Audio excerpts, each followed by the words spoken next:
Good morning students. आज हम यहाँ पे स्टडी करने वाले हैं प्रोजेक्ट मैनेजमेंट।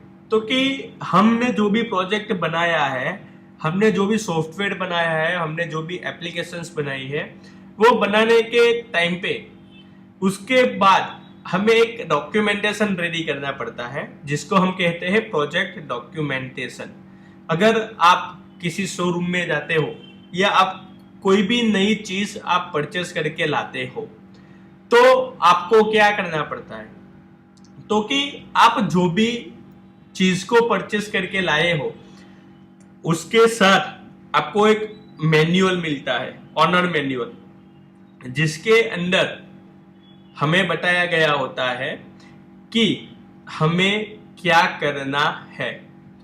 तो कि एक एग्जांपल हम लेते हैं कि हम एक नया स्मार्टफोन लेके आते हैं, तो उसके साथ हमें एक डॉक्यूमेंटेशन मिलता है कि जिसके अंदर हमें बताया गया होता है कि हमें ये जो फोन है वो फोन किस तरीके से यूज करना है, उसको हमें किस तरह से उसको हमें यूज करके चलना है, उसका किस तरह से हमें उसको कैसे ऑन करना है, उसके अंदर हमें नया पासवर्ड डालना है तो कैसे डालना है, ये सारी चीज हमें वो डॉक्यूमेंटेशन के अंदर, वो मैन्युअल के अंदर मिलती है। ये मैन्युअल क्यों बनाना पड़ता है, ये जो डॉक्यूमेंटेशन है वो क्यों बनाना पड़ता है? तो कभी कभी ऐसा भी होता है कि जो प्रोजेक्ट हमने बनाया है वो प्रोजेक्ट हमारा कोई नया बंदा आता है। मान के चलो एक प्रोजेक्ट अभी मैंने बनाया, कल उठ के मैंने कंपनी को लीव कर दिया, तो मेरी जगह पे जो नया बंदा आएगा, जो नया एम्प्लॉय आएगा, उनको वो डॉक्यूमेंटेशन से सारी चीज पता चल जाएगी कि ये जो सॉफ्टवेयर है वो कौन सी लैंग्वेज पे बना है, उसका फ्लो कहाँ से स्टार्ट होता है, कहाँ खत्म होता है, कितना काम हुआ है, ये सारी चीज उनको पता चल जाती है। तो पहले हम देखते हैं कि what is project documentation. Project documentation क्या होता है? तो सबसे पहले है project documentation is the process of recording the key project details and producing the documents that are required to implement it successfully. Documentation क्या है? तो कि हमारा जो भी प्रोजेक्ट है, वो प्रोजेक्ट की जो की डिटेल्स होती है, उसकी जो इंपॉर्टेंट डिटेल्स होती है, उसको रिकॉर्डिंग करने के लिए हमें, और जो डिटेल्स हमने रिकॉर्डिंग की है, साथ में उसको इम्प्लीमेंट करने में जो जो डॉक्यूमेंट्स की रिक्वायरमेंट पड़ती है, जो जो डॉक्यूमेंट्स की रिक्वायरमेंट रहती है, उसको हम कहते हैं project documentation. Simply put, it's an umbrella term which includes all the documents created over the course of the project। कि हमारा जो भी प्रोजेक्ट है, वो प्रोजेक्ट के अंदर हमें एक अम्ब्रेला टर्म यूज करना पड़ता है कि जिसके थ्रू हमें जो जो चीजें उसके अंदर यूज करनी है, वो सारी चीजों को हमें क्या करना पड़ता है, उसको हमें यहाँ पे बना के रेडी रखना पड़ता है। Examples of project documentation: it's difficult to strictly define what should be documented over the course of a project, as it's strongly dependent on the kind of project you are managing. A major project at a big enterprise usually requires a lot more paperwork than a small scale initiative at an early stage startup। की project documentation हमें इसीलिए बनाना पड़ता है कि जो हमारा project होता है, वो प्रोजेक्ट कहीं ना कहीं पे डिपेंडेंट रहता है, किसी ना किसी के साथ कनेक्टेड रहता है। तो उसका जो भी फ्लो है, वो फ्लो जो नया एम्प्लॉय उसे देखे, उसको पता चल जाए कि यहाँ पे इस तरीके से हमें वर्कआउट करना है। तो इसीलिए हम क्या करते हैं? तो कि हम प्रोजेक्ट का डॉक्यूमेंट बनाते हैं। प्रोजेक्ट का डॉक्यूमेंट बनाने के लिए हमें सबसे पहले रिक्वायरमेंट रहती है प्रोजेक्ट प्रपोजल। हमें प्रोजेक्ट प्रपोजल में क्या क्या बनाना पड़ता है? तो कि a project proposal is written to initiate a project. जब भी हमारा प्रोजेक्ट इनिशिएट होता है, जब भी हमारा प्रोजेक्ट हम टेक ओवर करते हैं, तो पहले हम लोग प्रपोजल बनाते हैं। It's the first step in the project management process, कि हमारा जो भी प्रोजेक्ट मैनेजमेंट है, हमारा जो भी टेस्टिंग है, उसके अंदर ये प्रोजेक्ट प्रपोजल ये सबसे पहले हमारी एक रिक्वायरमेंट रहती है। The goal of this document is to be convince the decision makers and stake holders that the idea behind the project is worth pursuing. कि प्रोजेक्ट प्रपोजल ये एक डॉक्यूमेंट ऐसा डॉक्यूमेंट है कि जिसके थ्रू जो डिसीजन मेकर्स होता है और जो स्टेक होल्डर्स होते हैं, यानी कि जो कंपनी वाला होता है और जो हमारा क्लाइंट होता है, वो दोनों के बीच में ये एक ऐसी चीज है कि जिसके अंदर हमें पता चल जाता है कि आपको जिस तरीके का प्रोजेक्ट बनाना हो उसका अमाउंट इतना आने वाला है। तो प्रपोजल से और हमें क्या पता चलता है, तो कि पहले तो वो प्रोजेक्ट की कितनी वैल्यू आएगी, वो कितने में उनको पड़ेगा, ये एक चीज। दूसरा होता है कि हमारा जो भी प्रोजेक्ट है वो प्रोजेक्ट के अंदर हमें किस प्रकार से वर्कआउट करना है, किस तरीके से हमें चलना है, ये सारी चीजें भी उसके अंदर हमें मेंशन कर दी जाती है। उसके बाद प्रोजेक्ट कैरेक्टर। तो a project character is another की प्रोजेक्ट डॉक्यूमेंटेशन एग्जांपल। ये हमारा जो डॉक्यूमेंटेशन है उसका दूसरा एक ऐसा एग्जांपल है, दूसरी एक ऐसी की है कि जिसके बिना ये नहीं चलता है। तो प्रोजेक्ट कैरेक्टर की रिक्वायरमेंट क्यों रहती है, तो कि this documents lays the foundation for the project by covering the high level project planning. It needs to outline how the business goals of the project will be achieved by explaining the key requirements, budget, tasks, roles and responsibilities of the project। Project character की requirement क्यों है, तो कि हमारा जो project है वो project की रिक्वायरमेंट क्या है, उसका बजट कितना है, उसके अंदर हमें कौन कौन से टास्क करने हैं, उनके अंदर हमें कौन कौन से रोल्स बनाने हैं, उसके अंदर हमारी क्या रिस्पॉन्सिबिलिटीज है, ये सारी चीजें हमें एक प्रोजेक्ट चार्टर के अंदर बना के दी जाती है।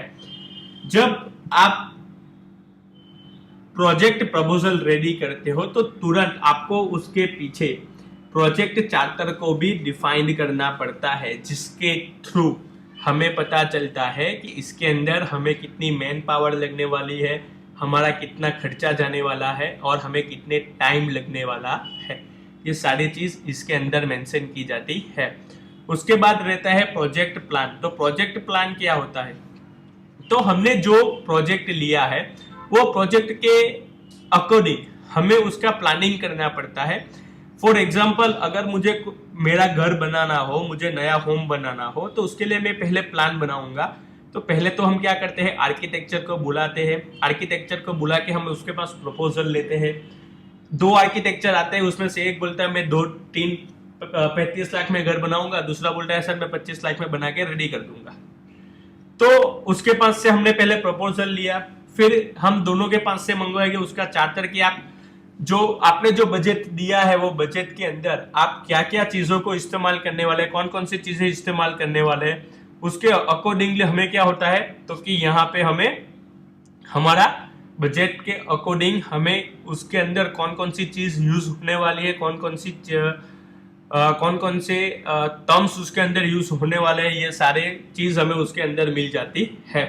इसी तरह से हमारा जो प्रोजेक्ट रहता है उसके अंदर भी यही चीज रहती है कि हमारा प्रोजेक्ट जो है उसका अमाउंट कितना आएगा, उसके अंदर कौन कौन सी चीज मेंशन इंक्लूड रहेगी, कौन कौन सी चीज इंक्लूड नहीं रहेगी, ये सारी चीजें हमें उसके अंदर मिल जाती है।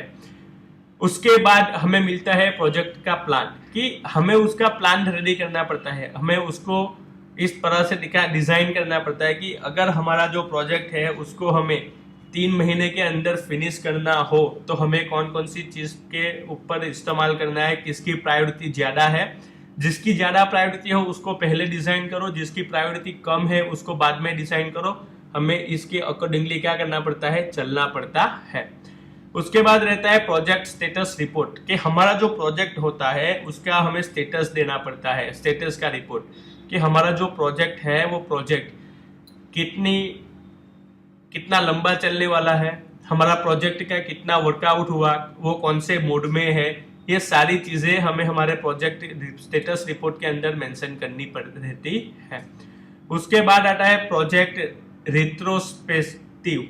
Every project is a learning opportunity. what went well, what could be improved next time. After you conclude the project, sit together with your team and do a project retrospective. Document your lessons learned in a separate document and use it as a reference for your next project.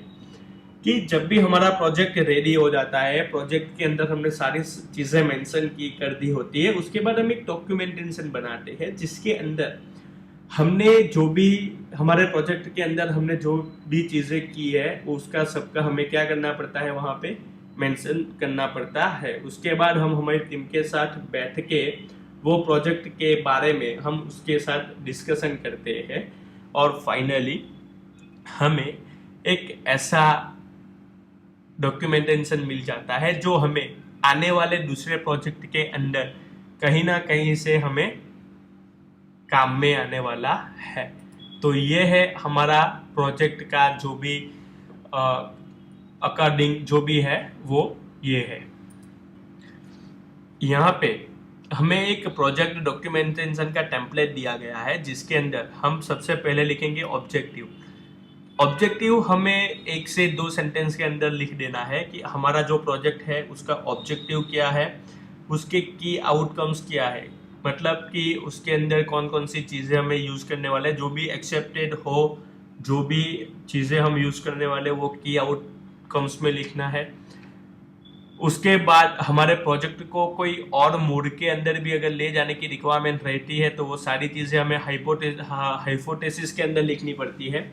Stake holder, हमारा जो project manager होता है, जो developers होते हैं, जो designers होते हैं, जो क्वालिटी एंड अश्योरेंस टेस्टर होते हैं, जो मार्केटिंग वाले, जो सपोर्ट वाले होते हैं, उसकी सारी डिटेल्स हमें कहीं कहाँ पर लिखनी पड़ती है, स्टेक होल्डर्स के अंदर लिखनी पड़ती है कि आपका जो प्रोजेक्ट बना है उसके अंदर प्रोजेक्ट मैनेजर में ये भैया थे, जो डेवलपर थे उसके अंदर ये लोग थे, डिज़ाइनर में ये लोग थे, क्यू के अंदर यानी कि क्वालिटी और अश्योरेंस के अंदर ये लोग थे।